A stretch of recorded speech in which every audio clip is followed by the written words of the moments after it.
bien, bonjour tout le monde, bienvenue sur la chaîne de la Dark Red Security.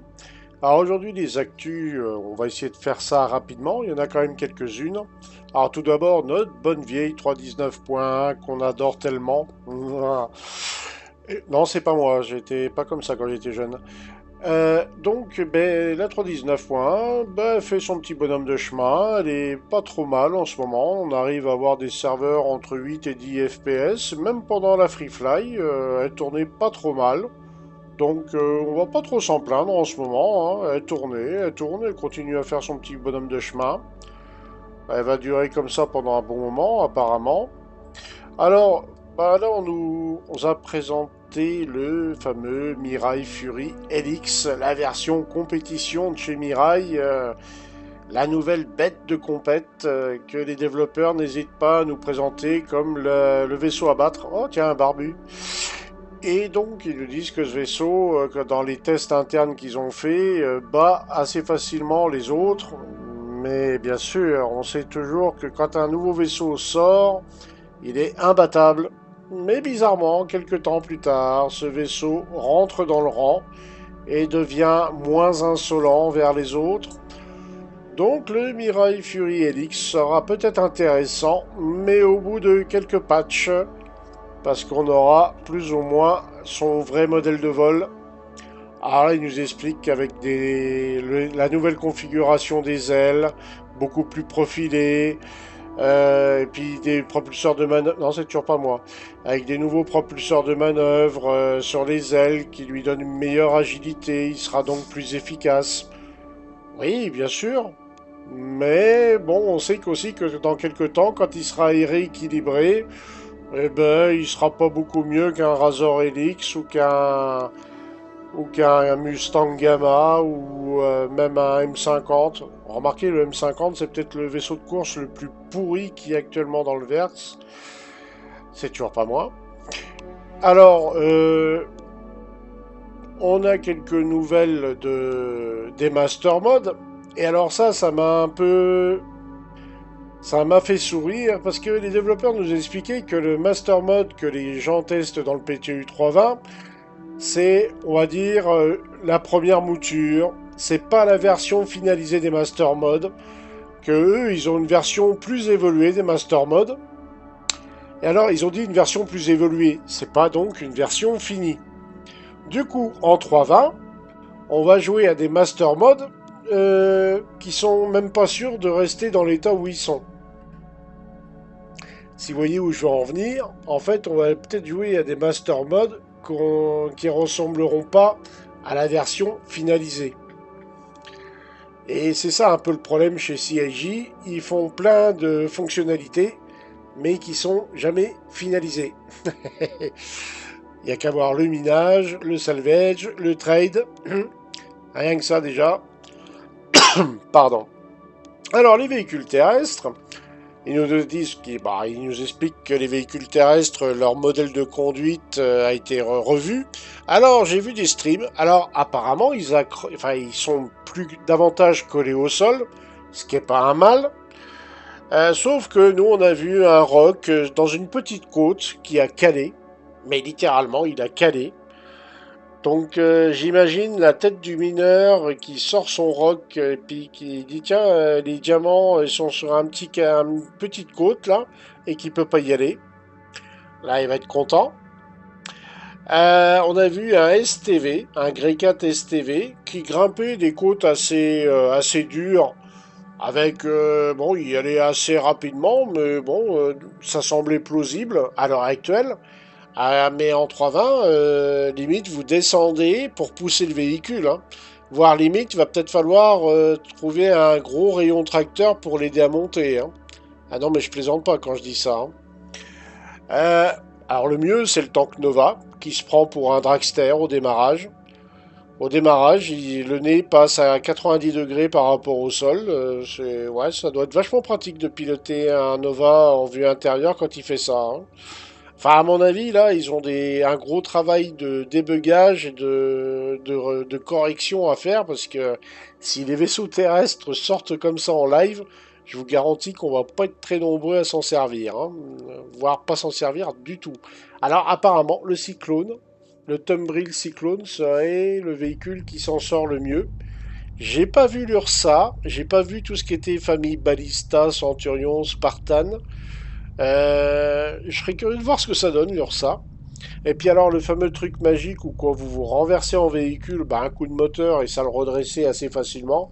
En 320, vous oubliez ce système-là. Vous êtes renversé, si vous êtes seul, bah, c'est foutu.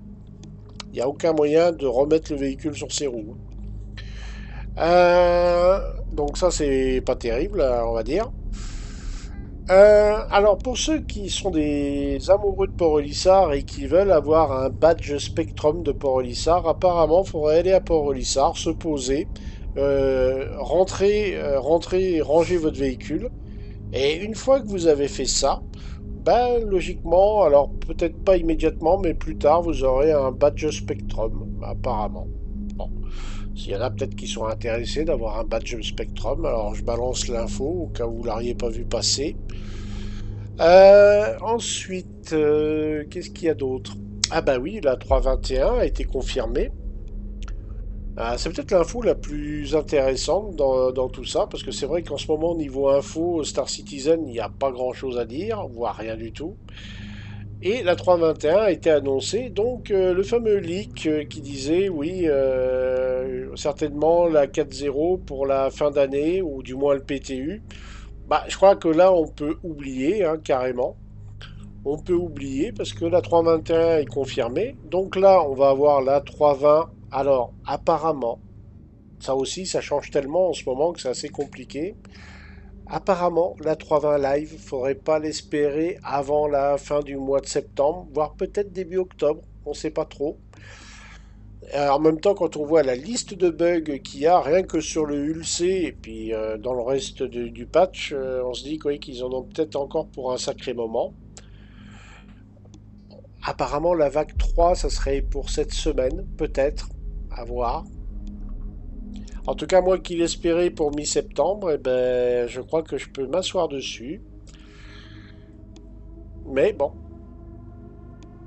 Alors, bah donc, il y a une chose par contre qui est logique, c'est que la 3.21 arrive. Parce que je comprenais pas trop pourquoi ils mettaient la 4.0 avec le serveur meshing en même temps. Parce que c'était quand même prendre un risque non négligeable de faire donc le serveur meshing et Pyro en même temps. Parce que si jamais le serveur meshing ne fonctionne pas correctement ou pose des problèmes particuliers, bah de pourrir la 4.0 qui est attendue comme, comme le Messi par les joueurs, je pense que ça aurait hurlé sur Spectrum. Je pense que ça aurait même planté le serveur tellement les gars auraient hurlé. Mais là, une 3.21, alors on ne sait pas s'ils vont implémenter le serveur meshing en 3.21, on va peut-être pas tarder à l'apprendre ça, mais ça me paraît logique parce que à l'époque, la 3.19 devait avoir le serveur meshing et ensuite la 4.0. Donc là, ça redeviendrait cohérent, peut-être une 3.21 avec le serveur meshing et après la 3.21, si le serveur meshing fonctionne bien, et éventuellement penser avoir la 4.0. Mais ce qui veut dire qu'on n'est pas à l'abri aussi d'une 3.22 et voire d'une 3.23 si jamais l'implémentation du serveur meshing se passe pas bien. Et d'ailleurs, on a appris qu'il bossait encore sur le serveur meshing. Donc voilà, c'est à voir. À voir comment ça se passe tout ça. Bon, on sait aussi que le PES, la persistance, pose encore des petits problèmes, hein. On le voit déjà en 3.19.1. Apparemment, de ce qu'on a vu en 3.21, c'est difficile de se faire une idée parce que comme on est que dans un patch PTU, on va dire assez frais, bah on voit pas de grosses différences avec la 3.19 pour l'instant. Enfin, disons que c'est pas marquant. Alors les master modes, les master modes, on a appris donc voilà, on allait avoir qu'une version, on va dire bas de gamme des master modes. Donc ça risque de décevoir pas mal de gens, hein. Mais bon, en même temps, on est tellement habitué à avoir des fonctionnalités et des gameplays non achevés dans le jeu qu'à force on se fait une raison, hein. Après tout, c'est une alpha, hein. Ils font étape par étape. C'est un peu frustrant pour les joueurs, ça je vous l'accorde, hein. Moi je vous garantis que des fois ça m'agace un peu, hein. J'aimerais bien par exemple qu'ils achèvent le trade, mais bon. Et tout comme les mineurs aimeraient bien qu'ils achèvent le gameplay minage, qu'on se fasse une idée de ce que ça vaut au final, quand tout sera achevé. Mais donc ils continueront à nous les donner bout par bout. C'est un peu agaçant ça parfois. Bah, ils en profitent aussi pour faire des rééquilibrages, donc voilà.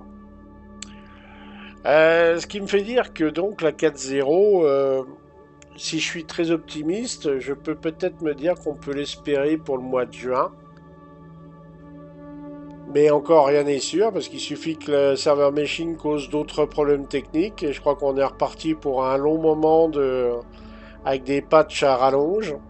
Je vous cacherai pas que moi les patchs à 3 mois ça me convient tout à fait, mais alors les patchs à 4 ou 5 mois, je commence à trouver ça un peu long, très long. Qu'est-ce qu'il y a d'autre? Ça, bah oui, pour ceux qui connaissent pas Port-Rollissard, en même temps, si vous voulez le badge Spectrum, ben, profitez-en pour visiter la station. Comme ça, vous pourrez dire, oui, j'ai connu Port-Rollissard. Alors, on sait que Port-Rollissard, plus tard, réapparaîtra dans le jeu, mais on ne sait pas sous quelle forme. Il y a un collègue enfin un copain du Discord, là, qui m'a sorti une idée sympathique. Et si chaque année, la station réapparaissait pendant 24 heures, et puis elle redisparaissait, puis on la retrouve qu'un an plus tard, ah, le concept est plutôt sympa. Le concept est plutôt sympa. Le port Issardé, ça serait pas mal. Autrement, au niveau des news, qu'est-ce qu'il y avait d'autre? Ah ben la CitizenCon, donc le 21 pour le 21 octobre. Donc elle dure sur 2 jours, hein, ça doit être samedi et dimanche, il me semble. Donc on va scruter ce qu'ils vont raconter, hein. Je vous cacherai pas que j'ai une petite inquiétude parce qu'on sait que ça dure 2 jours et je me dis mais qu'est-ce qu'ils vont bien pouvoir raconter pendant 2 jours? Alors il y a deux solutions. Soit ça va être une journée sur Squadron 42 et une autre sur Star Citizen. Alors soit ils vont mélanger ça sur 2 jours, hein, un petit peu de Squadron 42, un petit peu de Star Citizen et vice versa à chaque fois. Soit carrément bah, le samedi Squadron 42, le dimanche Star Citizen ou inversement. Ça serait pas mal aussi. Mais j'ai un petit peu peur aussi qu'il y ait du remplissage. Parce que quand on voit les inside Star Citizen récents, où il n'y a rien. Ah là, l'autre fois, ils nous ont parlé des ambiances sonores dans le jeu. Voilà, le bruit que font les vaisseaux, les armes à feu, quand vous marchez sur une plaque de tôle. Ouais, ok, c'est bien, mais ça va peut-être apporter un plus au jeu au niveau sonore, ouais. Mais enfin bon, voilà quoi. On se doutait bien qu'ils allaient améliorer le son. C'était peut-être pas la peine de faire un inside là-dessus. Mais même les derniers inside, à part celui avec le Mirai LX, là, qui était plus ou moins intéressant, bah, le reste des inside, depuis quelques temps, il n'y a rien. Et j'ai peur qu'à la Citizen Code, en fait, on ait des épisodes d'inside qui se mettent dans la Citizen Con pour faire du remplissage. J'ai un peu peur de ça. Si jamais ils font ça, je pense qu'il y a beaucoup de gens qui vont hurler. Ce que les gens attendent à la CitizenCon, c'est des nouvelles de Squadron 42, des nouvelles de la 4.0, c'est pour quand, à quel moment, et voilà. Bon, il y en a certains aussi qui attendent des ventes de vaisseaux. Moi aussi, hein, curieux de voir ce qu'ils vont nous sortir comme concept de vaisseau. Mais vu que j'ai ma flotte qui est quasiment achevée, ça aura qu'un intérêt très moyen. Mais de savoir quand est-ce que la 4.0 arrive, de savoir quand Squadron 42 va enfin sortir, et puis d'avoir des petites avant-premières sur Squadron 42 justement. Je sens bien qu'ils vont nous sortir un nouveau trailer d'ailleurs, histoire de monter la hype, hein. Qu'est-ce qu'il y a encore? En fait, je pense que la CitizenCon va être très importante cette année parce que ça va nous expliquer un peu comment le jeu, enfin les deux jeux avancent. si on est sur une période difficile ou si on est sur la fin d'une période difficile, parce qu'une période difficile, on y est, hein. On est en plein dedans, on marche dedans, ça le sent. Mais est-ce que ça va durer encore longtemps ou est-ce qu'après, d'ici quelques mois, ben on sortira, on va sentir un peu le bout du tunnel. Est-ce qu'il y aura un avancement? On sentira une évolution plus rapide? On se pose la question. Quelque chose me dit que ben, je suis partagé, je suis mitigé en fait. Ça peut être la suite du développement peut être encore longue, comme elle peut s'accélérer tout d'un coup sans crier gare. Je préférerais une accélération, je vous cacherai pas, hein. D'ailleurs, je pense qu'on préférerait tous une accélération, à condition que tout fonctionne bien, bien sûr. On va bien voir. Alors, j'ai vu un streamer américain qui se plaignait de la fréquentation des joueurs sur Star Citizen depuis la sortie de Starfield. C'est vrai qu'il a montré un serveur où ils étaient 10 dessus. Je sais pas si c'est une vidéo fake ou quoi, mais il disait que depuis qu'il y a Starfield, ben, il n'y a plus de joueurs sur Star Citizen. Alors, personnellement, sur mon Discord, j'en connais qui jouent à Starfield parce qu'ils avaient commandé le jeu. C'est vrai que ben là en ce moment, même nous, la team Darkred, c'est très calme en ce moment. Je vous cacherai pas aussi que la 3.19 ayant été très longue, ben les gens, voilà, ils en ont fait le tour, hein, aussi, il faut dire. Donc, on attend la 3.20 et apparemment, elle serait pour la fin du mois ou début du mois prochain. Donc il n'y a plus qu'à espérer, prendre notre mal en patience et puis que bah, plus vite ils la sortent, mieux ce sera. Ça mettra un petit peu de nouveauté, on va dire. Autrement, au niveau des news, bah, il n'y a rien de particulier d'autre à en dire. Je vous souhaite à tous bah, une bonne soirée ou une bonne journée. On se dit à très bientôt dans le verse. Ah, ciao ciao tout le monde!